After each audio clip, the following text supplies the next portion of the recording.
Hey y'all, the project that I'm doing today is a cute little Easter bunny.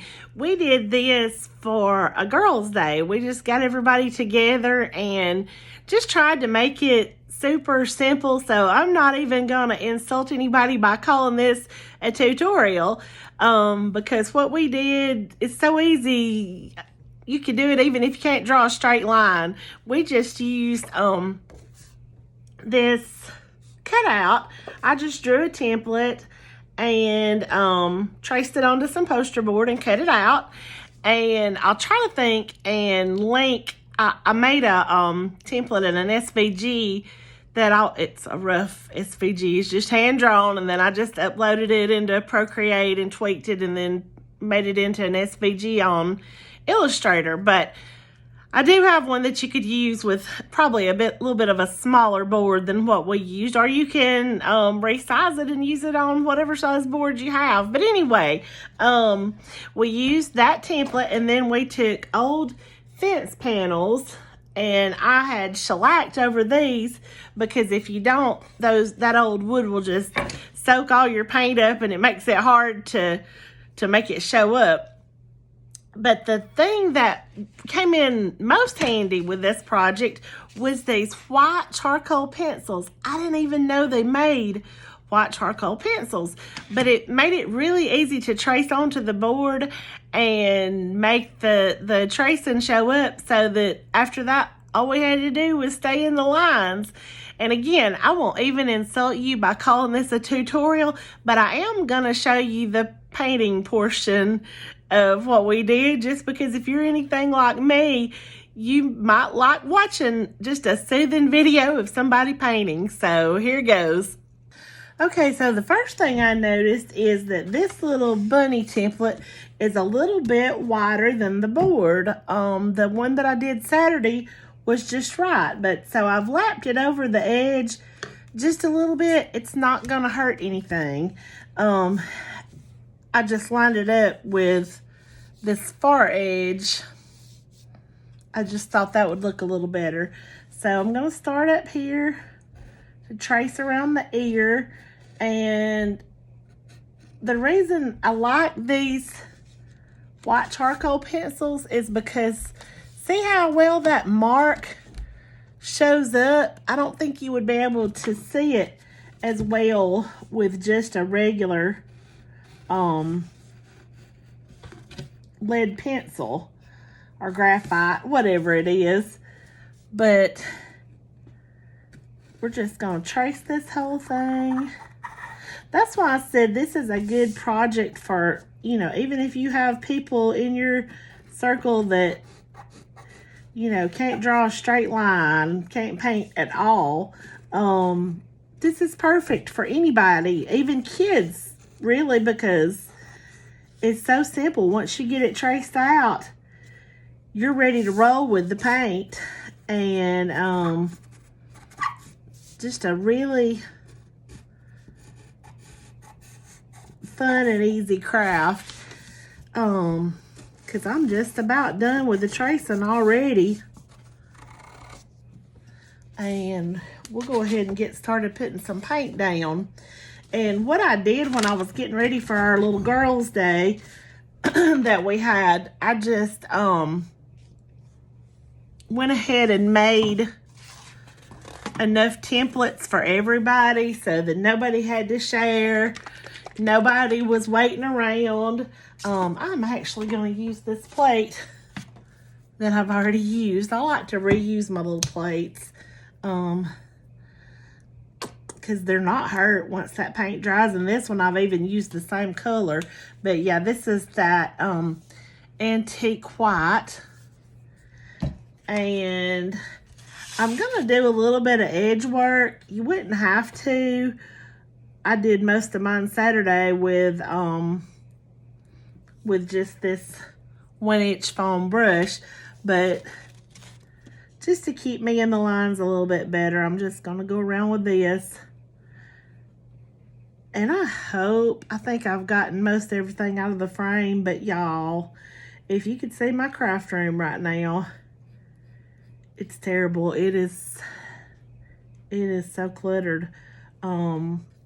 I've just been working on this and that up here, and it has gotten into a bad shape. That's why it is a good thing. See, my husband is a real neat person. He's borderline OCD, I would say. And he doesn't even need to come up here when it's like this.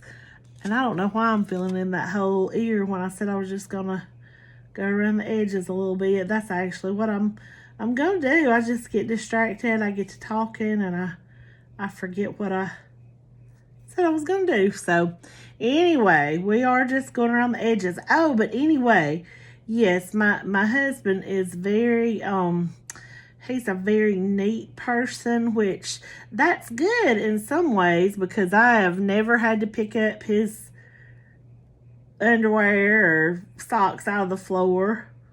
At least not very often.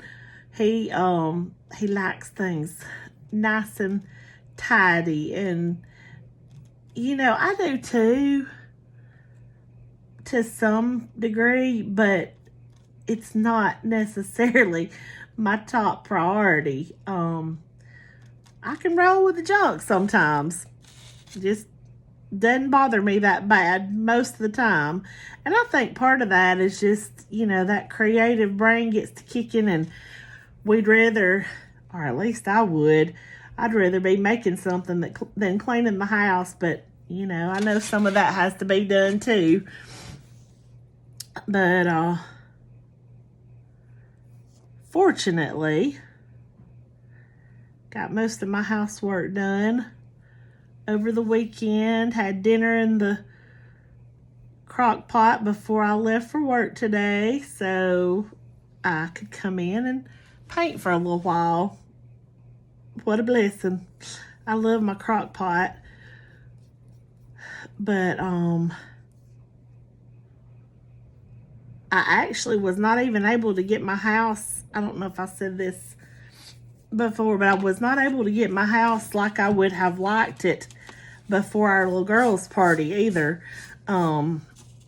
We had something unexpected to come up, and I had to be gone Saturday morning, and everybody was supposed to be here at 2.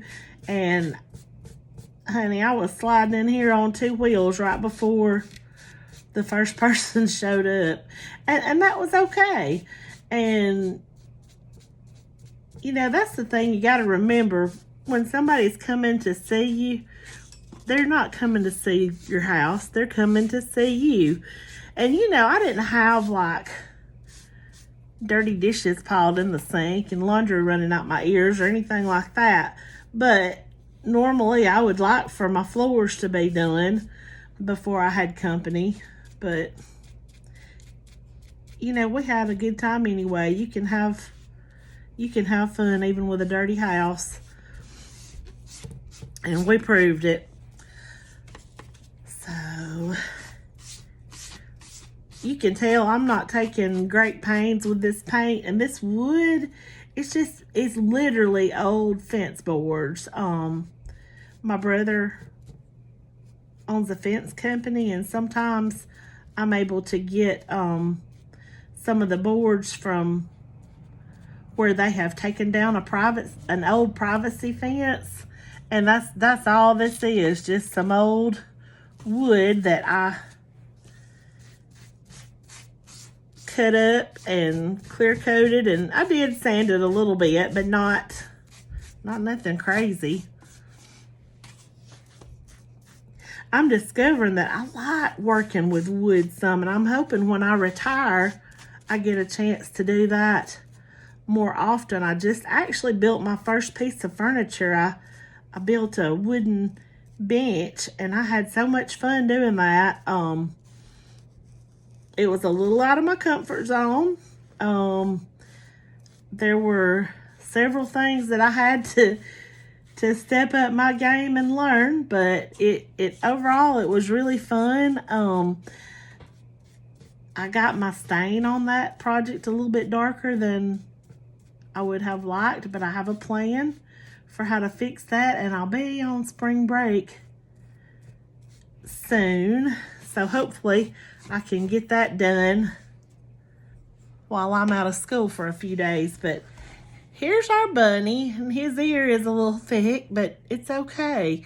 So here he is, and then I'll show you how we did. I'm not the best bow maker, but I'll show you what I'm doing. So on the first one I did, I just experimented with a little yarn and some little narrow ribbon, but I think I want something a little different for this bunny. I am very out of practice with making bows. When my daughter was little, you know, we live in the South, so of course she had to be a big hair bow girl. So I made a lot of her bows back then, but now that she's been grown a while. She's 24 now and married. She's been married for a few years. So I haven't made any hair bows in a while, and I'm guessing probably won't until maybe I might get me a granddaughter someday. Who knows? But anyway,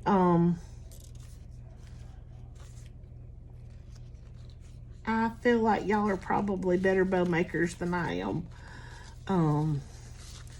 But anyway, just trying to make something that'll work here. I just, sometimes this, just having a little piece of wire to hold it together really helps me. If you're really dexterous, I imagine you could use string, but I feel like I don't have enough hands to use string. So anyway, there's my little jankety bow. And you know, sometimes you just gotta twist it around and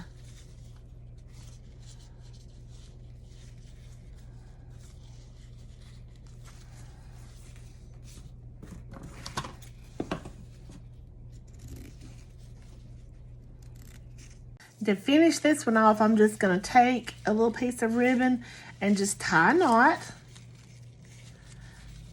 I try to make the printed side come out on top, even though it's really not going to show very much for what I'm going to do here.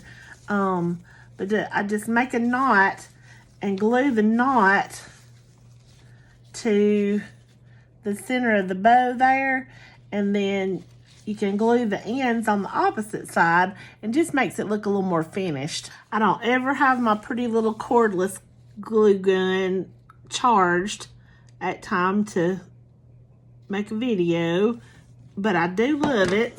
If I can do this without getting burnt, that will be a miracle. But I'm just gonna hold that on there for a minute. Is it even in the frame? Y'all, I'm terrible at this, but I'm trying. So then you're just gonna take and glue the back down. It just only takes just a little dab of glue. Just working with these tiny little pieces, though, it's easy to get your fingers in it. But anyway, that's not perfect, but it'll do, won't it? So then I'll just put a little bit more glue right there. Get that glued down. Stuff's wanting to string everywhere.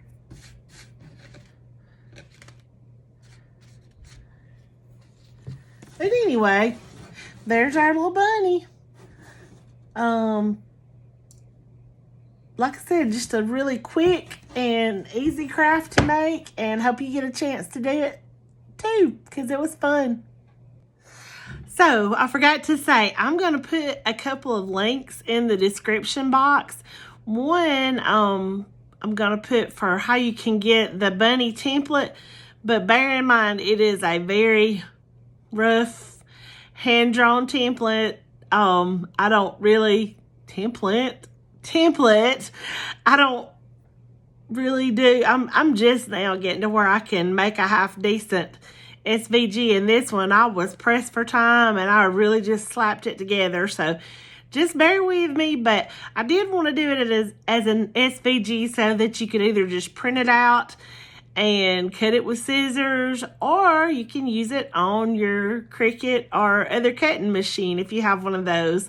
So that is one link I'm going to include in the description, and the other is for my weekly newsletter. If you're interested in craft projects and t-shirt prints, anything like that, I just wanted to put that in there so you can sign up and you'll never miss out on anything that we have going on, whether it's some cool wall art or a new craft project or whatever it is. So I'm going to put that link there too, and I hope you enjoy your bunny project, and I would love it if you would like and subscribe, and thank you so much for watching.